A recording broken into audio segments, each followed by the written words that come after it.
Sudden change is often hard for some people to accept, and tearing down Civil War monuments, it's a sore spot with many people, particularly right here in Virginia. I was born in the North, and I have ancestors who fought for the Union. But I also marched in a civil rights demonstration in the late 1960s. But I've lived in the South for more than 30 years now. I call it my home. It is my home. And I love the people here. I've come to understand their viewpoint. You see, General Lee is a Southern hero. Sure, he fought to preserve slavery, and that's bad. But the Civil War wasn't just about slavery.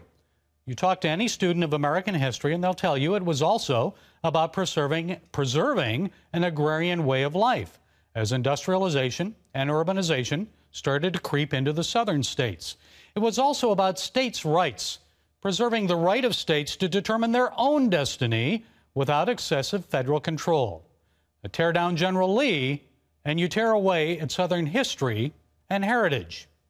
Now, that said, when some people of color look at a statue of Robert E. Lee, all they see is someone who fought to preserve slavery. They're offended. So perhaps the solution is to put General Lee and other Confederate heroes on private, not public property.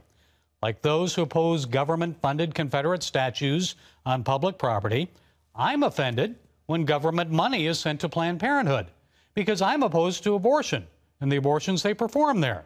I don't want my tax dollars going to murder unborn babies. I think they have a right to life, liberty, and the pursuit of happiness, but that's for another commentary.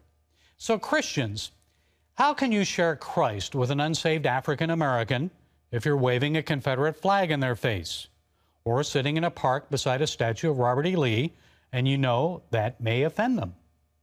Should they be forced to send their tax dollars to the city to maintain that statue and that park?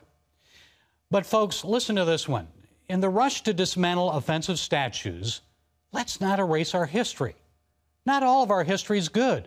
We need to take the good with the bad.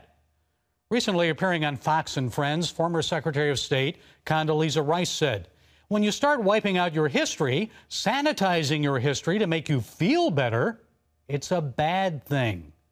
If our children and grandchildren only see statues of General Grant, by the way, he owned a slave, but freed him prior to the Civil War, won't the children wonder who fought against Grant?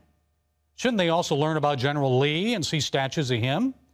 It's a slippery slope when we act only to preserve the history we like.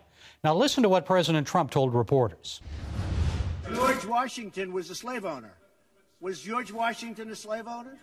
So will George Washington now lose his status? Are we going to take down, are we going to take down statues to George Washington?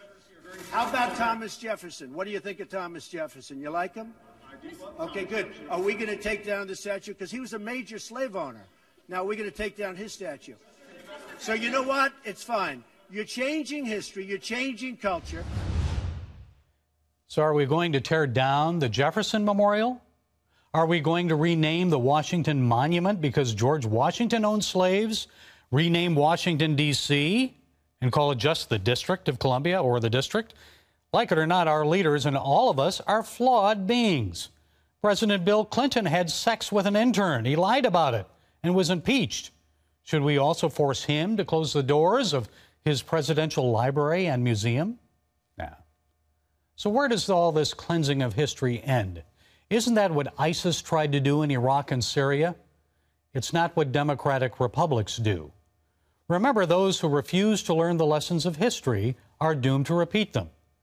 So let's compromise, find a solution that works for everyone. Otherwise, there may be more Charlottesvilles in our future. Now, we're told in Psalm 133:1 how good and pleasant it is when God's people live together in unity. So let's pray for unity and godly solutions. Let's not allow racism and the murderous and violent acts of white nationalists and left-wing extremists tear us apart and divide us. No matter our race, creed, religion, or political affiliation, let's love one another and work to be united as one America. Well, that's it for the Global Lane this week. We'll see you next time. Be blessed.